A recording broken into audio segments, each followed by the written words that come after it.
Hello student. पिछले lecture में हम लोगों ने क्या देखा था? पैरामीशियम का न्यूट्रिशन, पैरामीशियम में कैसे पोषण होता है। आज हम लोग देखेंगे पैरामीशियम में कैसे श्वसन होता है, उत्सर्जन कैसे होता है और परासरण नियमन कैसे करते हैं।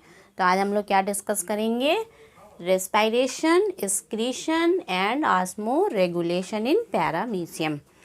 सबसे पहले हम यहाँ पे आप लोग को बता दें कि श्वसन क्या है, उत्सर्जन क्या है और ऑस्मो मीन्स परासरण नियमन क्या है।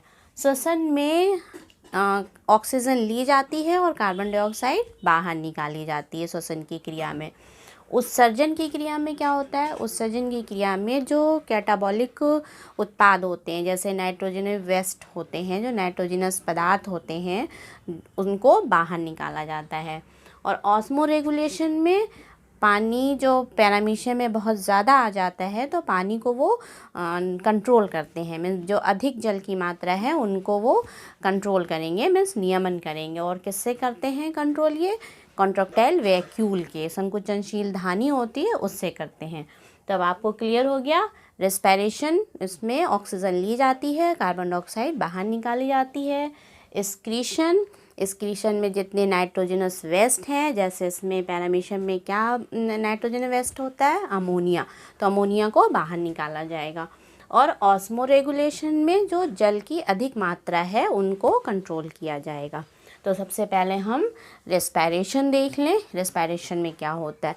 तो पैरामीशियम की जो बॉडी होती है वो किससे घिरी होती है? पेलिकल से घिरी होती है। तो पेलिकल से ही ऑक्सीजन अंदर आएगी और कार्बन डाइऑक्साइड बाहर जाएगी। अब ये किस क्रिया के द्वारा अंदर आएगी और किस क्रिया के द्वारा बाहर जाएगी? ये डिफ्यूज़न यानी विसरण क्रिया के द्वारा ये ऑक्सीजन अंदर आएगी और कार्बन डाइऑक्साइड बाहर जाती है। तो श्वसन की क्रिया में क्या होता है? अर्धपारगम्य यानी सेमी परमेएबल पेलिकल से, पैरामीशियम की जो बॉडी घिरी है वो किससे घिरी हुई है? आपकी पेलिकल से घिरी है। पेलिकल से विसरण की क्रिया द्वारा होती है। तो रेस्पिरेशन जो किसके द्वारा हो रहा है? आपके पेलिकल से हो रहा है। और किस क्रिया के द्वारा हो रहा है? आपका विसरण क्रिया के द्वारा हो रहा है।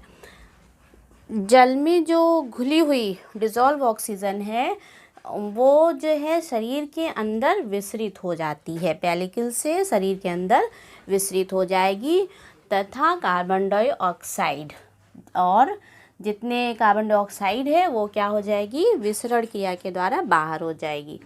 अब यहाँ पे हम आपको ये बता दें कि विसरण और परासरण नियमन, ये ऑस्मो रेगुलेशन है तो परासरण नियमन। तो विसरण और परासरण में क्या अंतर होता है? विसरण में क्या होता है? जो कंसंट्रेट यानी सांद्रता से उनके जिधर लो सांद्रता है उधर की तरफ मॉलिक्यूल्स आपके जाएंगे। मीन्स हाई कंसंट्रेशन से लो कंसंट्रेशन की तरफ जाएंगे मॉलिक्यूल। किस में? हाई से लो, डिफ्यूज़न में। और परासरण में यानी ऑस्मोसिस में क्या होगा? ऑस्मोसिस में जो होता है वो लो से हाई की तरफ, मीन्स उल्टा होता है। लो कंसंट्रेशन से हाई कंसंट्रेशन की तरफ जाएंगे तो आपका परासरण होगा यानी ऑस्मोसिस होगा। और जब हाई से लो की तरफ जाएंगे तब क्या होगा? आपका डिफ्यूज़न होगा या विसरण होगा। तो इसमें क्या हो रहा है? श्वसन जो है वो किसके द्वारा हो रहा है? विसरण क्रिया, यानी कि हाई कंसंट्रेशन से लो कंसंट्रेशन। तो हाई कंसंट्रेशन ऑक्सीजन की जो मात्रा है वो पानी में क्या है? ज़्यादा है। मीन्स पानी में घुली हुई ऑक्सीजन क्या है? ज़्यादा है। किसके अपेक्षा? पैरामीशियम के बॉडी के अंदर। मीन्स पैरामीशियम के अंदर जो ऑक्सीजन की मात्रा कम है, बाहर की तरफ ज़्यादा है, यानी हाई से वो लो की तरफ जाएंगे। तो विसरण की क्रिया द्वारा ऑक्सीजन जाती है और कार्बन डाइऑक्साइड विसरण की क्रिया ही द्वारा पेलिकल से बाहर आज विसरित की जाती है। अब इसको हम फिगर में देख लीजिए। ये फिगर है, इनकी बॉडी किससे बनी हुई है?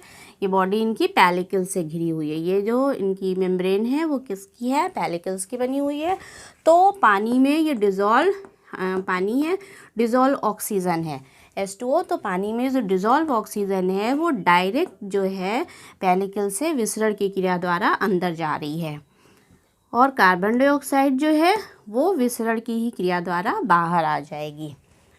तो श्वसन में क्या होता है, श्वसन में पेलिकल से ऑक्सीजन विसरण की क्रिया द्वारा अंदर जाती है और विसरण की क्रिया ही द्वारा जो आपके कार्बन डाइऑक्साइड है वो बाहर आ जाए। अब कार्बन डाइऑक्साइड ये कहाँ से इनके अंदर आ गई, ये कैटाबॉलिक जो उपापचय क्रिया हो रही है उससे कार्बन डाइऑक्साइड ये बनती है, वो विसरण की क्रिया द्वारा बाहर आ जाती है। अब कुछ नाइट्रोजनस वेस्ट भी बनते हैं, जब कैटाबॉलिक क्रियाएं होती हैं तो कुछ नाइट्रोजन वेस्ट भी बन जाते हैं, जैसे अमोनिया। तो वो नाइट्रोजनस पदार्थ जो हैं जैसे अमोनिया, ये भी शरीर से बाहर की ओर विसरित हो जाते हैं, लेकिन कुछ मात्रा में। और ज़्यादा जो क्रिस्टल रूप में हो जाते हैं वो उनके कोशिका द्रव में डिज़ोल्व रहते हैं, मीन्स घुले हुए रहते हैं, और वो जो है कंट्रैक्टाइल वैक्यूल में डाल दिया जाता है और कंट्रैक्टाइल वैक्यूल के लिक्विड के साथ वो बाहर विसरित कर दिए जाते हैं, बाहर छोड़ दिए जाते हैं। तो एक्सक्रीशन में क्या होता है, जो नाइट्रोजनस वेस्ट बन रहे हैं यानी उत्सर्जन में ये नाइट्रोजन वेस्ट बन रहा है, वो किसके द्वारा बन रहा है, उपापचय की क्रिया द्वारा। तो नाइट्रोजनस वेस्ट क्या है, अमोनिया बनता है पैरामीशियम में। तो अमोनिया जो है वो शरीर के बाहर की ओर विसरित की जाती है, और नहीं तो क्या होंगे, कोशिका द्रव में क्रिस्टल के रूप में पड़े रहते हैं, मीन्स क्रिस्टल के रूप में होते हैं। और ये जो है कंट्रैक्टाइल वैक्यूल के द्वारा, कंट्रैक्टाइल वैक्यूल के तरल के साथ बाहर त्याग दिए जाते हैं। तो ये तो था इनका रेस्पिरेशन एंड एक्सक्रीशन। अब हम देखते हैं ऑस्मो रेगुलेशन यानी परासरण नियमन। परासरण नियमन मैंने भी बताया था कि जो जल की अधिक मात्रा होती है उनको वो कंट्रोल करते हैं। तो ऑस्मो रेगुलेशन, तो परासरण क्रिया क्या होती है, परासरण क्रिया जो है वो लो कंसंट्रेशन से हाई कंसंट्रेशन की तरफ मॉलिक्यूल जाएंगे, लो कंसंट्रेशन से मॉलिक्यूल हाई कंसंट्रेशन की तरफ जाते हैं। पैरामीशियम में क्या होता है परासरण नियमन, यानी ऑस्मो रेगुलेशन की क्रिया किसके द्वारा हो रही है, कंट्रैक्टाइल वैक्यूल के द्वारा। तो ऑस्मो रेगुलेशन पैरामीशियम में कंट्रैक्टाइल वैक्यूल के द्वारा होता है। अब शरीर के बाहर जो चारों ओर, पैरामीशियम कहाँ रहता है, पानी में रहता है, तो शरीर के बाहर पानी ही, पैरामीशियम पानी में, तो पानी में ही रहेगा, तो वहाँ पे ऑक्सीजन के जो डिज़ोल्व ऑक्सीजन है वो तो विसरण द्वारा चली गई, और ऑस्मो रेगुलेशन में बहुत सा जल भी विसरित होता रहता है। तो बॉडी से, पेलिकल से जल भी अंदर जाता रहता, और जल की कुछ मात्रा जो है वो कहाँ से आती है, जब भोजन ये फूड लेते हैं, अंतर्ग्रहण करते हैं, इंगेशन होता है फूड का, तो उससे साथ भी जल की अधिक मात्रा जो है वो आपकी ओरल ग्रूव से अंदर आ जाती है। फिगर में देख लीजिए, ये आपका ओरल ग्रूव है। तो जब ये फूड, यहाँ पे ये मान लीजिए ये फूड पार्टिकल्स है, ये वाटर है, तो फूड पार्टिकल्स जब ये अंदर जा रहा है तो उसके साथ वाटर भी बहुत सा अंदर आ जाता है। तो इससे पैरामीशियम में जो है बहुत ढेर सारा पानी हो जाता है। तो ये कंट्रैक्टाइल वैक्यूल है, दो कंट्रैक्टाइल वैक्यूल होती है, एक ये बनी है, एक ये बनी है। ये क्या, कौन सी आपकी एंटीरियर यानी कि आगे की तरफ है, अग्र कंट्रैक्टाइल संकुचनशील धानी, और ये पश्च संकुचनशील धानी यानी पोस्टीरियर कंट्रैक्टाइल वैक्यूल है। तो इन दोनों वैक्यूल से जो अधिक जल है वो कंट्रोल करते हैं। तो ऑस्मो रेगुलेशन में क्या हो जाएगा, पैरामीशियम में ऑस्मो रेगुलेशन कंट्रैक्टाइल वैक्यूल के द्वारा होता है। शरीर के बाहर चारों ओर जल की सांद्रता जो है शरीर के अंदर होने वाले कोशिका द्रव्य से कम होने के कारण, जो सांद्रता है उनकी कम होने के कारण इसमें क्या होता है, इंडोस्मोसिस की क्रिया होती है। ठीक, तो इंडोस्मोसिस की क्रिया से पानी जो है लगातार अंदर आता जाएगा, जिससे शरीर में जल निरंतर प्रवेश करता रहता है। अब बहुत ज़्यादा पानी आ जाएगा अंदर तो उनको कंट्रोल करना पड़ेगा।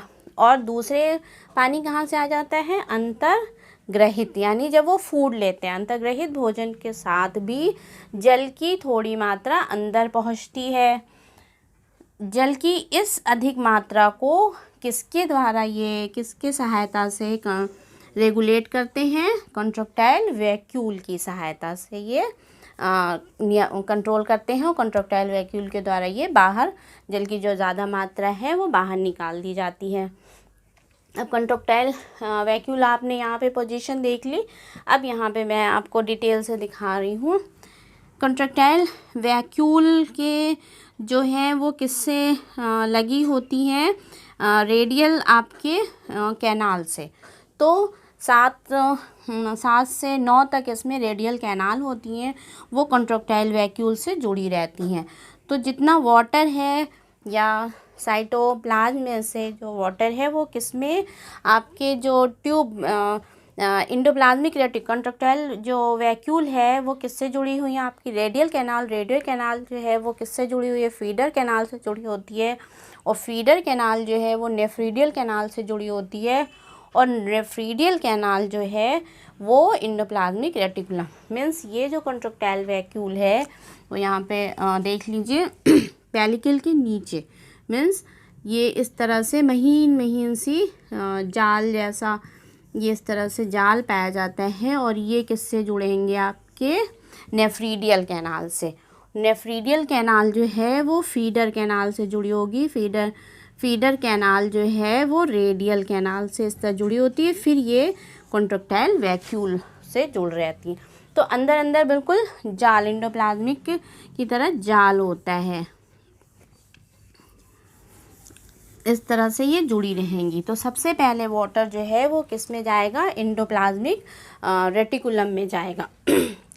तो कोशिका द्रव से जल जो है, जो जल की अतिरिक्त मात्रा है वो किस में आ गया, इंडोप्लाज्मिक रेटिकुलम में आ गया। इनकी कुछ नलिकाओं में स्रावित किया जाता है, जहाँ से ये जल मीन्स इंडोप्लाज्मिक रेटिकुलम में पहुँच गया। यहाँ से ये कहाँ गया, नेफ्रीडियल ट्यूब्यूल्स में आ गया। तो नेफ्रीडियल ट्यूब्यूल्स में पहुंच गया। वहाँ से कहाँ गया, फीडर कैनाल में। मीन्स फीडर ट्यूब्यूल्स या फीडर कैनाल में पहुंच गया। फीडर कैनाल से किस में भेज दिया जाता है, कंट्रैक्टाइल वैक्यूल में विसर्जित कर दिया जाता है, मीन्स डाल दिया जाता है। अब ये कंट्रैक्टाइल वैक्यूल जो हैं जब अपनी पूरी साइज़ में मीन्स अपने पूरे साइज़ प्राप्त कर लेती है कंट्रैक्टाइल वैक्यूल, तो पेलिकल में एक छेद के द्वारा बस्ट हो जाती है। मीन्स वो फट जाती है और सारा पानी जो है वो बाहर निकाल दिया जाता है। तो ये देख लीजिए, मीन्स इनके ये जो अभी आप देख रहे हैं रेडियल कैनाल जो है वो किससे जुड़ी थी, नेफ्रीडियल। मीन्स ऐसे महीन सी जो नेफ्रीडियल के इस तरह से जाल जैसा बिछा होता है जो आपके इंडोप्लाज्मिक रेटिकुलम ट्यूब्यूल्स की तरह। तो उसमें से किस में आ गया आपका, नेफ्रीडियल कैनाल में। नेफ्रीडियल कैनाल से किस में आ गया, फीडर कैनाल में। फीडर कैनाल से आपके रेडियल कैनाल में पहुंच जाता है। ये इनसे जुड़ी होती है, मीन्स ये इससे जुड़ी हुई है, इस तरह से जुड़ी हुई है। और सारा वाटर है वो किस में डाल देगी, कंट्रैक्टाइल वैक्यूल में डाल देगी। तो ये सिस्टोल और डायस्टोल मीन्स इसमें स्पंदन होता है। एक बार सिस्टोल होगा फिर डायस्टोल होगा। तो सिस्टोल मीन्स प्रकुचन अवस्था होती है और डायस्टोल में शीतलन अवस्था होती है। मीन्स जब वो अनुशीतलन अवस्था में होते हैं तो वो क्या होता है, उसमें सारा पानी भर जाएगा और वो फूल जाएंगी। और प्रकुचन जब होगी तो मीन्स उनमें जब प्रकुचन होगा तो वो क्या होगा, सारा पानी विसर्जित करा जाएगा। तो यहाँ पे देखिए आप ये देख लें, मीन्स सिस्टोल स्टेज में है ये कंट्रैक्टाइल वैक्यूल बीच वाली, और ये कैसी है, डायस्टोल में। मीन्स अनुशीतलन है तो उसमें सारा ये रेडियल कैनाल में भर गया है पानी। इसके बाद ये सारा रेडियल कैनाल का पानी मीन्स इसके अंत ये रेडियल कैनाल है आपकी, तो ये किस स्टेज में है, डायस्टोल यानी अनुशीतलन, यानी लूज पड़ी है तो उसमें सारा पानी भर जाएगा। तो जब पानी भर गया तो ये सारा वाटर अपना किस में डाल दिया, इस बीच वाले में। ये कौन सी आपकी कंट्रैक्टाइल वैक्यूल है, इसमें जब ये डालेंगे तो ये फूल जाएगी। फिर यहाँ पे ये देखिए फूल गई है ये, मीन्स अब ये डायस्टोल स्टेज में आ गई है। और ये कैसे स्टेज हो गई, सिस्टोल स्टेज में आ गई। सारा पानी इसने किस में अपना विसर्जित कर दिया, कंट्रैक्टाइल वैक्यूल में। अब ये कंट्रैक्टाइल वैक्यूल जो है जब अपने पूरे साइज जितना फूल सकती है फूल जाएगी, उसके बाद ये क्या होगी, पेलिकल। ये बॉडी आप देख रहे हैं ये क्या है, इसकी पेलिकल है, पेलिकल में एक छिद्र के द्वारा यहाँ पे बाहर निकाली, मीन्स वो बर्स्ट हो जाती है, फट जाती है ये कंट्रैक्टाइल वैक्यूल और सारा वाटर जो है वो बाहर चला जाता है।